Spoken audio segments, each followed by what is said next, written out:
নিয়ে, কাবা ঘর থেকে নিয়ে এর আলোচনা শুরু করবো ইনশাআল্লাহ। হজের যাবতীয় বিষয় তো অনেক আলোচনা, বাদবাকি তারপরও হয়তো সংক্ষিপ্তকরণের পরও 4 থেকে 5 সপ্তাহ লাগতে পারে।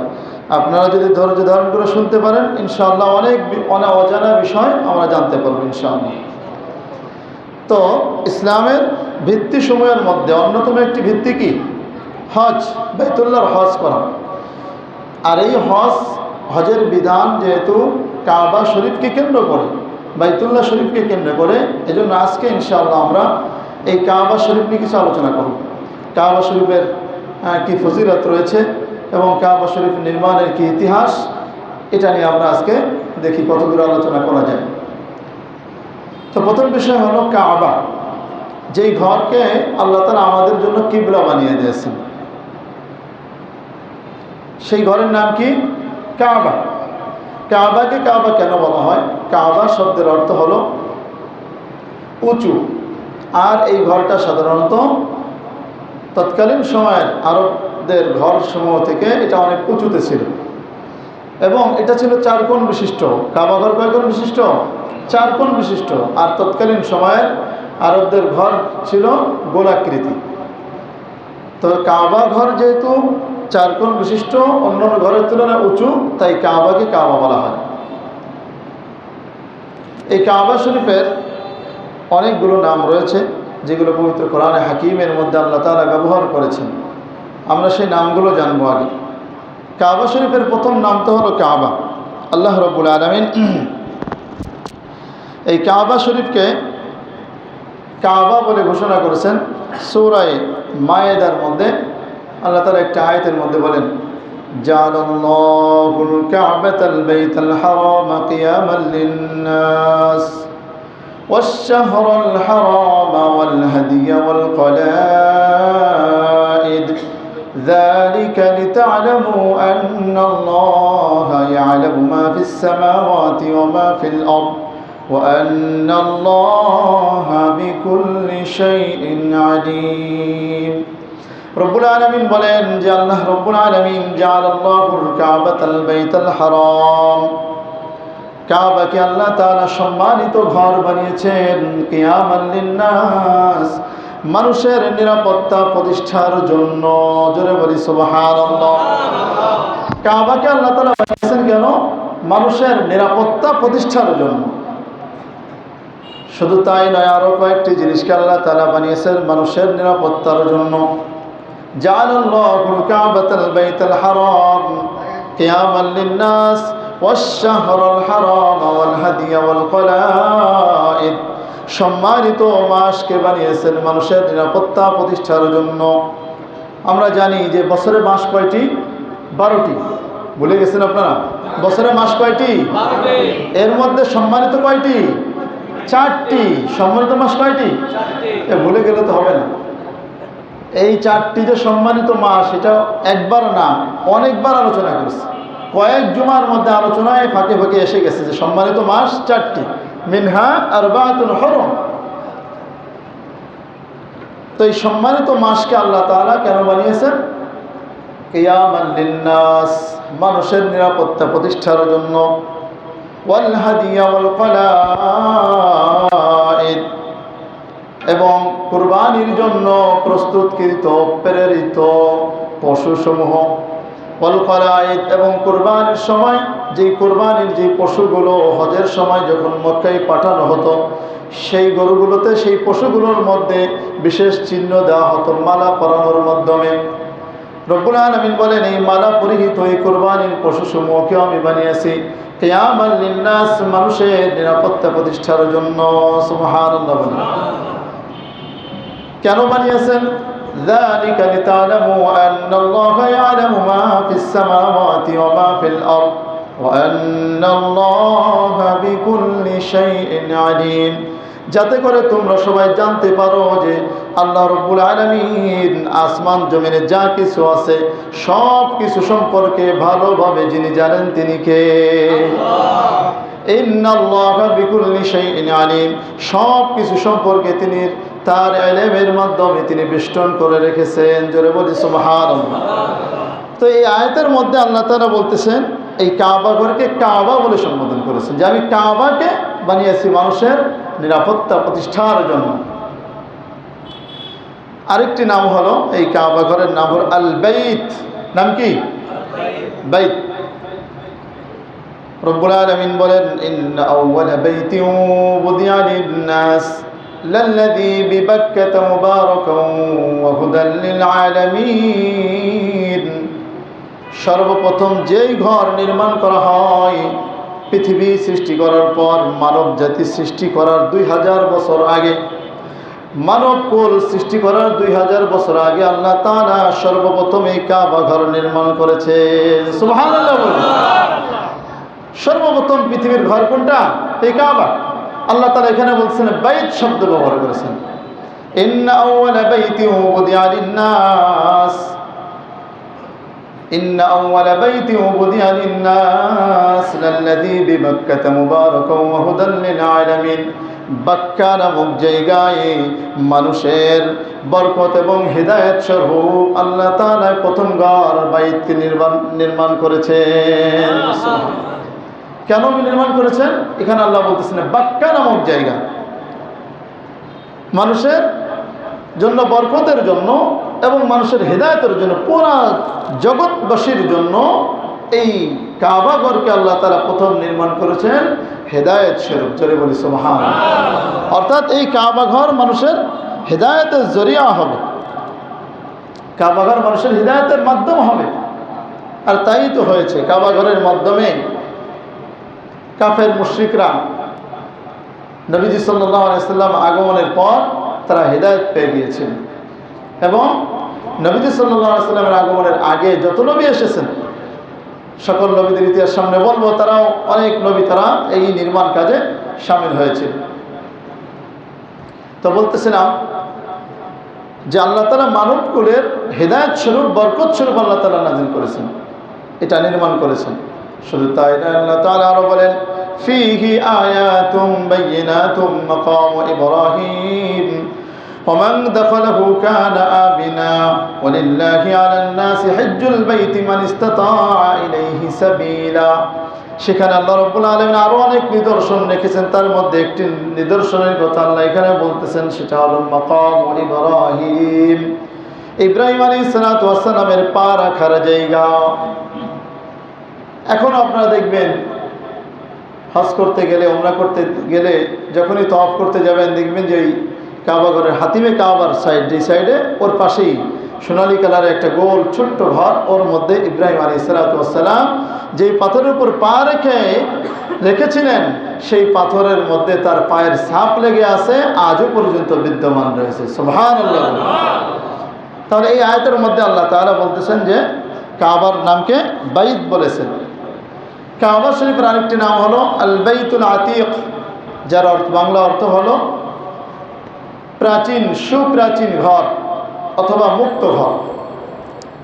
তো বাইতুল আতিক ব্যবহার করেছেন সূরা হজের মধ্যে, সুম্মাল ইয়াকুদু তাফাতাহুম ওয়াল ইউফু নুযুরুহুম ওয়াল ইয়াতাওয়াফু বাইতুল আতিক ওয়াল ইয়াতাওয়াফু বিল বাইতুল আতিক।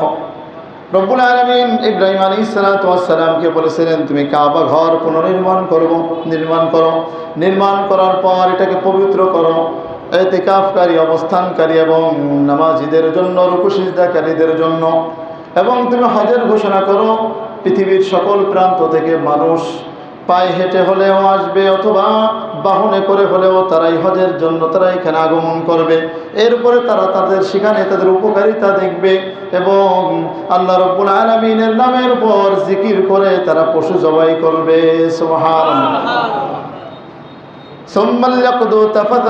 এরপরে হজের কার্যাবলী শেষ করে অপরিচ্ছন্ন থেকে মুক্ত হয়ে তারা কাবা ঘর তওয়াফ করবে। এই সুপ্রাচীন ঘরের তওয়াফ তারা করবে। সুবহানাল্লাহ।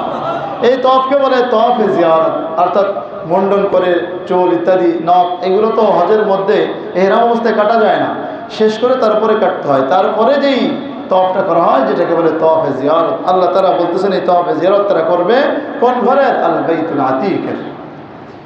এটাকে আতিক কেন বলা হয়?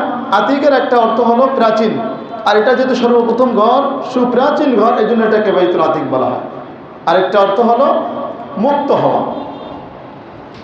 আর নবীজি সাল্লাল্লাহু আলাইহি ওয়াসাল্লাম হাদিসের মধ্যে বলেছেন যে এই ঘরের মধ্যে লাম ইয়াযহার আলাইহা জাব্বারুন, এই ঘর সব ধরনের জালেমের জুলুম থেকে নিরাপদ। জোরে বলি সুবহানাল্লাহ। আজ পর্যন্ত কোনো জালেম এই ঘরে কোনো জুলুম করতে পারেনি, এই ঘরের দিকে সে তার লাল চক্ষু দিতে পারেনি, কিয়ামত পর্যন্ত পারবে না। এই জন্য এটাকে বাইতুল আতিক বলা হয়। কাবা ঘরের আরেকটি নাম হলো আল বাইতুল হারাম, সম্মানিত ঘর। রব্বুল আলামিন আরেক আয়াতের মধ্যে বলেন প্রায় 5টি জিনিসকে অবমাননা করতে নিষেধ করেছেন, অসম্মান করতে নিষেধ করেছেন। তার মধ্যে একটি হলো এই বাইতুল হারাম। সূরা মায়েদার 2 নম্বর আয়াতে আল্লাহ বলতেছেন, ইয়া আইয়ুহাল্লাযীনা আমানু লা তুহিল্লু শাআইরাল্লাহ ওয়ালা আশ-শাহরুল হারাম ওয়ালাল হাদিয়া ওয়ালাল কলাইদ ওয়ালা আমিনাল বাইতাল হারাম ইয়াবতাগুনা ফাদলাম মির রাব্বিহিম ওয়া রিদওয়ানা। 5টি বিষয়ের ব্যাপারে আল্লাহ তাআলা বলতেছেন যে তোমরা এগুলোকে অসম্মান করবে না, কখনোই অসম্মান করবে না, অবমাননা করবে না। তাহলে করতে হবে কি? সম্মান করতে হবে। 1 নম্বর হলো লা তুহিল্লু মিন শাআইরিল্লাহ, আল্লাহ তাআলার যত নিদর্শন রয়েছে, ইসলামের যত শিআর রয়েছে, এগুলোকে তোমরা অসম্মান করবে না। 2 নম্বর শাহরুল হারাম, সম্মানিত মাসকে অসম্মান করবে না। গুনাহ করার মাধ্যমে সম্মানিত মাসের অসম্মান হয়, সম্মানিত মাসগুলোতে গুনাহ করা যাবে না। ওয়াশ-শাহরুল হারাম ওয়াল হাদিয়া ওয়াল কলাইদ, কুরবানির পশু যেগুলোকে মক্কার দিকে পাঠানো হয়, প্রেরিত করা হয়, এবং মালা পরিহিত যে পশুগুলোকে পাঠানো হয়, এগুলোর প্রতিও তোমরা সম্মান দেখাইবা।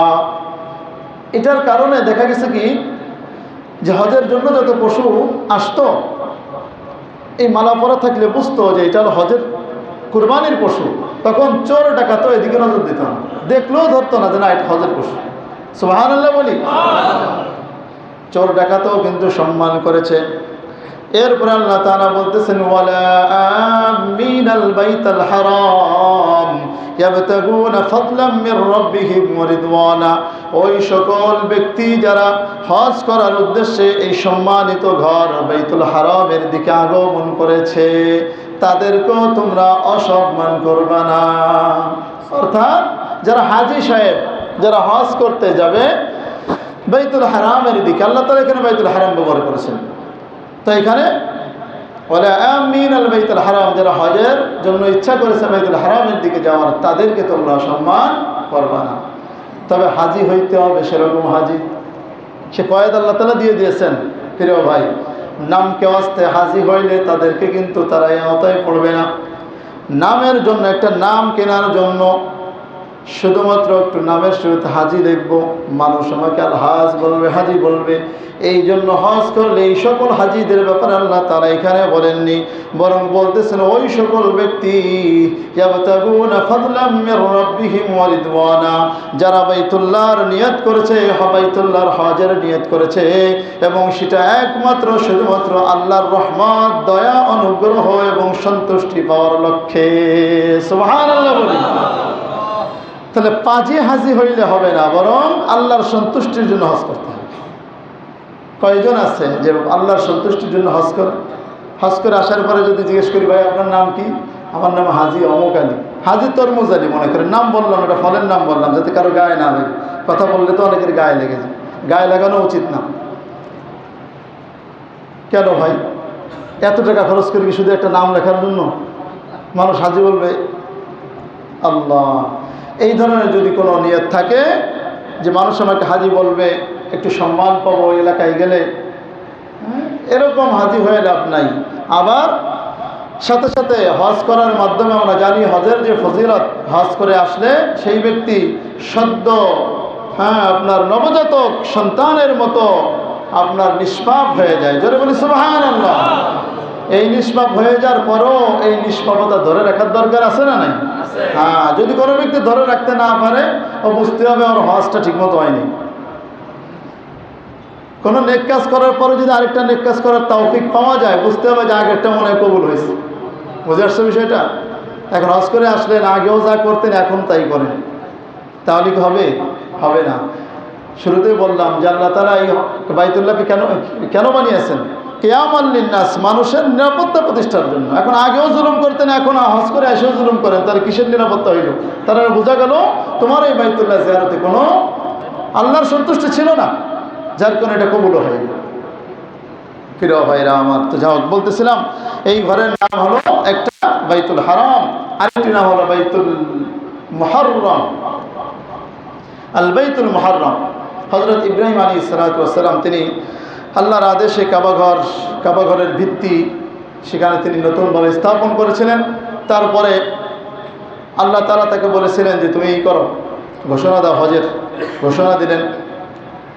না সরি, এটা এখানে না। ইব্রাহিম আলাইহিস সালাতু ওয়াস সালামকে আল্লাহ তাআলা তাকে দিয়ে কাবা ঘর নির্মাণ করাইবেন, এই কারণে তাকে পরীক্ষা করেছিলেন।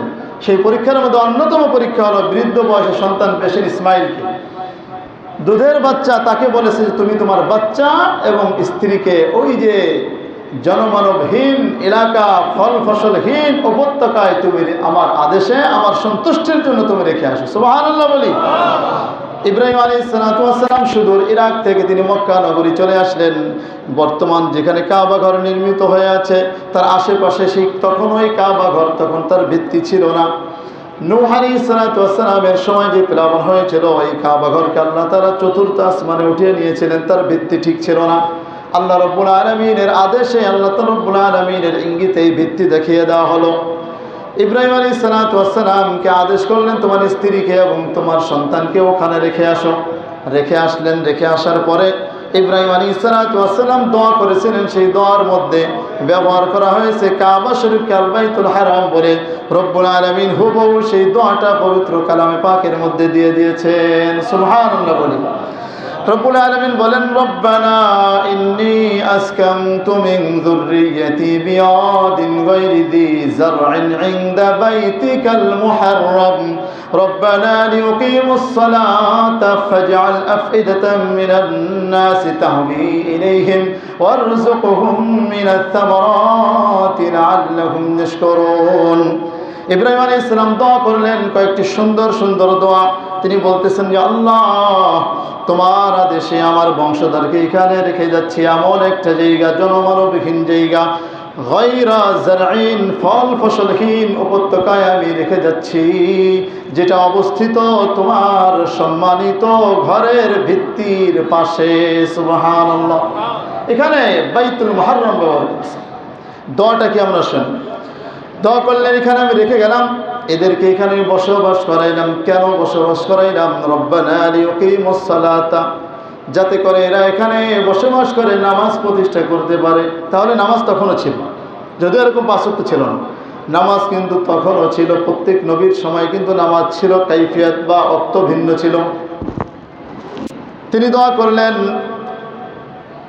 রব্বানা ওয়াজআল আফইদাতাম মিনান নাস, দুনিয়ার সকল মানুষের অন্তরকে তাহবি ইলাইহিম, তাদের প্রতি আকৃষ্ট করে দাও, অনুরাগী করে দাও। ওয়ারযুক আহলাহু মিনাত থামারাত, এবং এদেরকে সব ধরনের ফল ফলাদি রিজিক তুমি দান করে দাও, যাতে করে এরা শুকরিয়া আদায় করতে পারে। সুবহানাল্লাহ। আল্লাহ তাআলা এই দোয়া কবুল করেছেন। দেখেন কিভাবে এত নিরাপত্তা দিয়েছেন যে ওই জঙ্গলের মধ্যে আল্লাহ তাআলা তাদেরকে কোনো ক্ষতি হতে দেন নাই। আল্লাহ রাব্বুল আলামিন কিছুদিনের মধ্যে ওই জায়গাকে সমস্ত জঙ্গল পরিবর্তন করে কিছু মানুষের মাধ্যমে একদম শহরে পরিণত করে দিয়েছেন। পানি নাই, পানির ব্যবস্থা করে দিয়েছেন, জমজমের পানির ব্যবস্থা করে দিয়েছেন। আল্লাহ রাব্বুল আলামিন সব কিছুর ব্যবস্থা করে দিয়েছেন। এমনকি ফল ফলাদির রিজিকের কথা ইব্রাহিম আলাইহিস সালাম দোয়া করেছিলেন। তায়েফের ময়দানে এত পরিমাণ ফল ফলাদি ধরে যে পুরা সৌদি আরবে অন্য কোনো জায়গায় এত পরিমাণ ধরে না।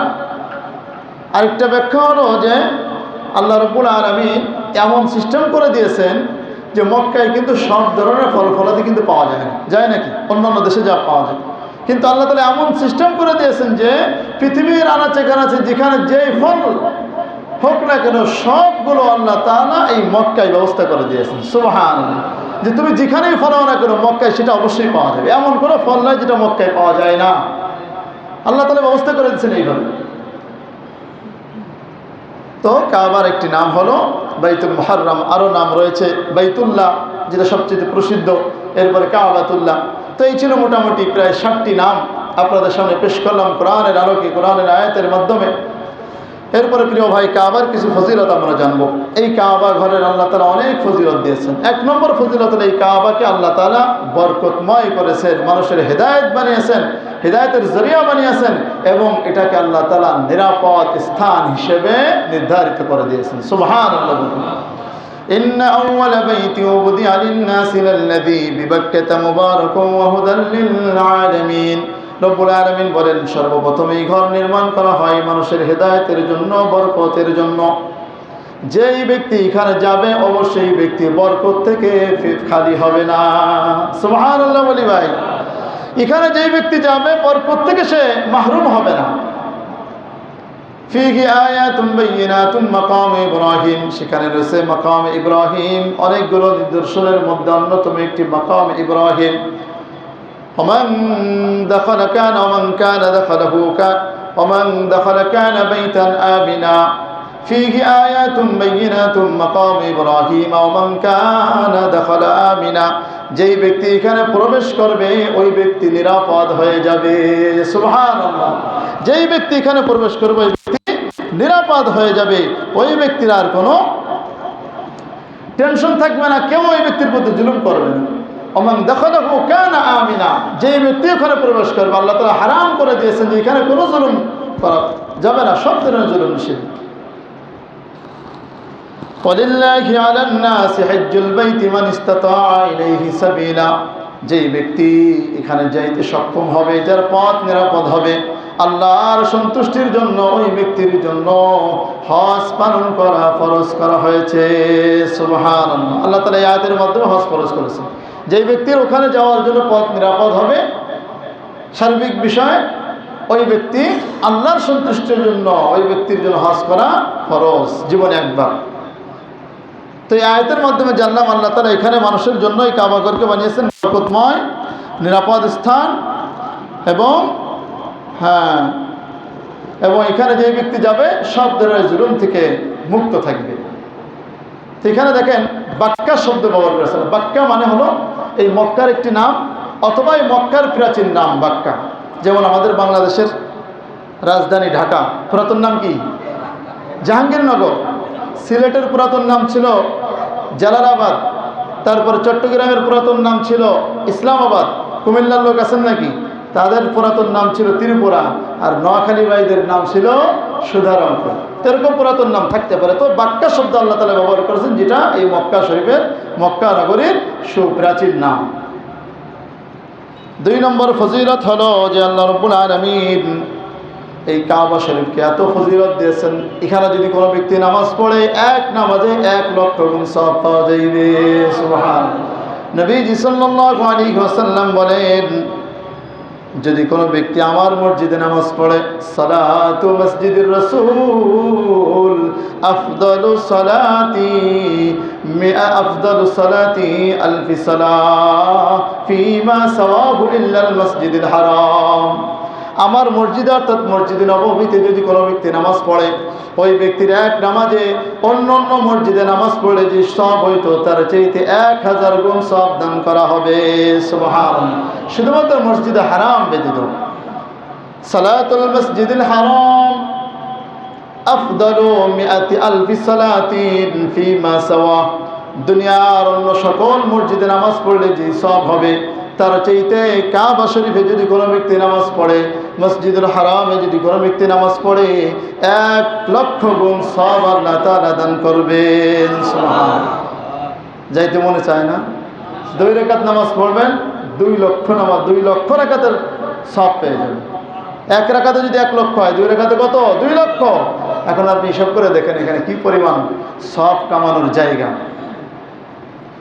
শুধু তাই নয়, হাদিসের মধ্যে এসেছে নবীজি সাল্লাল্লাহু আলাইহি ওয়াসাল্লাম বলেন, এই কাবা শরীফের উপরে দৈনিক 120টা রহমত নাযিল করা হয়। সুবহানাল্লাহ। ইন্নাল্লাহা ইয়ানজিলু ফি কুল্লি ইয়াউমিন ওয়া লাইলাতিন 20 ওয়া 100 রাহমাতান। রব্বুল আলামিন রাহমাতিন রব্বুল আলামিন প্রতিদিন এই কাবা ঘরের মধ্যে রাত এবং দিন মিলায়া 120টি রহমত নাজিল করেন। সিত্তুনা লিত-তাইফিন, যারা তওয়াফ করবে তওয়াফকারীদের জন্য 60টা, ওয়া আরবাউনা লিল মুসাল্লিন, যারা ওখানে নামাজ পড়বে তাদের জন্য 40টা, আর যারা শুধু একটু তাকাইবে, আবেগ নিয়ে একটু তাকাইবে, শুধু নজর দিলেই তার জন্য থাকবে 20টা। সুবহানাল্লাহ। এভাবে বন্টন করে দিয়েছেন, যতবার তাকাবেন ততবারই সওয়াব পেয়ে যাবেন। আল্লাহ আল্লাহ তাআলা আমাদের সবাইকে এখানে যাওয়ার তৌফিক দান করেন, আমিন। প্রিয় ভাইরা আমার, নবীজি সাল্লাল্লাহু আলাইহি ওয়াসাল্লামের হাদিসের মাধ্যমে আমরা জানতে পারলাম এই যে ফজিলত, আরো বহুত ফজিলত রয়েছে, বলার তো সময় নেই। এখন আমরা একটু সংক্ষিপ্তভাবে আলোচনা করব কাবার ইতিহাস। এই কাবাঘর কিভাবে নির্মাণ করা হলো, কখন নির্মাণ করা হলো, কাদের মাধ্যমে নির্মিত হলো, সংক্ষিপ্তভাবে যদি আমরা বলি, এরপরে দেখি বিস্তারিত সময় যতটুকু যে কয়টার পরে সেই কয়টা আলোচনা করব। বাদবাকি আল্লাহ রাব্বুল আলামিন এই কাবাঘর নির্মাণ করেছেন সর্বপ্রথম ফেরেশতাদের মাধ্যমে। কাদের মাধ্যমে? ফেরেশতাদের মাধ্যমে। বাইতুল মামুর সোজা, বাইতুল মামুরের আকৃতিতে, ওই সোজাই বর্তমান যেখানে কাবাঘর আছে এই সোজা 7 আসমানের উপরে বাইতুল মামুর নামক একটা ঘর রয়েছে, যেই ঘরে 24 ঘন্টা প্রত্যেকটা মিনিটে সেকেন্ডে ফেরেশতারা কি করে, সেখানে তওয়াফ করার জন্য ঢুকে। লক্ষ লক্ষ কোটি কোটি ফেরেশতা সেখানে ঢুকে, আর একবার যে ফেরেশতা এখানে ঢুকে দ্বিতীয়বার আর চান্স পায় না। সুবহানাল্লাহ। কিয়ামত পর্যন্ত দ্বিতীয়বার ঢোকার চান্স পাইবে না। এখন হিসাব করে দেখেন ফেরেশতাদের সংখ্যা কত, ফেরেশতাদের সংখ্যা কত। প্রিয় ভাইরা আমার, প্রথম নির্মাণ করেন ফেরেশতাদের মাধ্যমে, দ্বিতীয়ত এটাকে পুনর্নির্মাণ করেন হযরত আদম আলাইহিস সালাতু ওয়াস সালাম, তৃতীয়ত হযরত শীস আলাইহিস সালাম, চতুর্থ হযরত ইব্রাহিম আলাইহিস সালাম, পঞ্চমে আমালিকা গোষ্ঠী, এরপরে জুরহাম গোষ্ঠী, সপ্তমে কুসাই বিন কিলাব, নবীজি সাল্লাল্লাহু আলাইহি সাল্লামের বংশধারার একজন পূর্বপুরুষ, এরপরে মুজাব, ইনিও একজন এরকম পূর্বপুরুষ। তারপরে আপনার নবম সংস্কার হয় নবীজি সাল্লাল্লাহু আলাইহি ওয়াসাল্লাম, তিনি নবুয়ত প্রাপ্তির আগে কুরাইশগণকে নিয়ে তিনি এটা নির্মাণ করেন এবং নিজ হাতে হাজরে আসওয়াদ বর্তমান যে স্থাপিত আছে নবীজি সাল্লাল্লাহু আলাইহি ওয়াসাল্লামের নিজ হাতে এটা স্থাপন করা। সুবহানাল্লাহ। এরপরে দশম 64 হিজরিতে হযরত আব্দুল্লাহ বিন জুবাইর রাদিয়াল্লাহু আনহুর মাধ্যমে এটা আবার পুনর্সংস্কার করা হয়। এরপরে 11তম আপনার হাজ্জাজ বিন ইউসুফের মাধ্যমে এটা নির্মাণ করা হয়। আর 12 নম্বরে 1040 হিজরিতে তুরস্কের সুলতান মুরাদ চতুর্থ ইনি নির্মাণ করেন, পুনঃসংস্কার করেন। এরপরে আপনার সর্বশেষ আপনার বাদশাহ ফাহাদ বিন আব্দুল আজিজ, তার মাধ্যমে অনেক ব্যাপক সংস্কার হয়। সুলতান মুরাদের পরে ফতোয়া দেওয়া হয় আলেম ওলামাদের পক্ষ থেকে, এরকম নির্মাণ আর চলবে না। এরকম যদি চলতে থাকে প্রত্যেক বাদশা নতুন নতুন বাদশা এসা নিজের নাম যশ খ্যাতি অর্জনের জন্য এই কাবাঘরে হাত দিবে, অতএব এটা করা যাবে না। এরপর থেকে আর এরকম এটা ভেঙ্গে আর নতুন করে কিছু করা হয়নি, বরং একটু সাইড এদিক সেদিক ইত্যাদি সুন্দর করা হয়েছে, ব্যাপক সংস্কার করেছে বাদশা ওই যে আপনার ফাহাদ বিন আব্দুল আজিজের মাধ্যমে। এরপর থেকে আর কোনো পরিবর্তন হয়নি। এই ছিল সংক্ষিপ্ত ইতিহাস যে কাদের মাধ্যমে নির্মিত হয়েছে। প্রিয় ভাই, বিস্তারিত যদি একটু শুনি, প্রথমে ফেরেশতাদের মাধ্যমে কিভাবে হলো। আল্লাহ রাব্বুল আলামিন যখন মানব জাতি সৃষ্টি করবেন বলেছিলেন যে আমি সূরা বাকারার শুরুর দিকে আল্লাহ বলতেছেন যে ইন্নী জাইলুন ফিল আরদি খলিফা, যে আমি জমিনে প্রতিনিধি বানাবো, অর্থাৎ মানুষ বানাবো, মানুষ সৃষ্টি করবো। তারা বলেছিল আতাজালু ফীহা মান ইফসিদু ফীহা ওয়া ইয়াসফিকুদ দিমা, আপনি কি এমন জাতি সৃষ্টি করবেন যারা সেখানে গিয়ে ফিতনা ফাসাদ করবে, রক্তপাত করবে? আমরা তো আছি ওয়ানাহনু নুসাব্বিহু বিহামদি রাব্বিকা ওয়া নুকদ্দিসু লাক, আপনার পবিত্রতা ঘোষণার জন্য, প্রশংসা করার জন্য, তাসবিহ পাঠের জন্য। তখন আল্লাহ তাআলা হাদিসের মধ্যে আছে যে আল্লাহ রাব্বুল আলামিন গাদিবা আলাইহিম, তাদের উপর নারাজ হয়ে গেলেন। নারাজ হয়ে যাওয়ার পর ফেরেশতারা ফাআযু ইলা আরশিহি, আল্লাহ তাআলা আরশ আজিমের কাছে গিয়ে আল্লাহ তাআলার কাছে আশ্রয় চাচ্ছেন। আশ্রয় চাওয়া শুরু করলো ফেরেশতারা এবং ওই আরশে আজিমের চারিপাশে তওয়াফ করলো। আল্লাহ তাআলা তাদের এটা দেখে খুশি হয়ে গেলেন, তাদেরকে মাফ করে দিলেন এবং ফেরেশতাদেরকে ঘোষণা দিলেন যে তোমরা আমার জন্য দুনিয়ায় একটা ঘর নির্মাণ করো, যেই ঘরে এই আদম সন্তানের উপর যখন আমি কোনো কারণে নারাজ হব তখন তারা যেন এই ঘরে এসে আমার কাছে আশ্রয় প্রার্থনা করে তওবা করে, আর তখন আমি তাদের উপর খুশি হয়ে যাব। সুবহানাল্লাহ।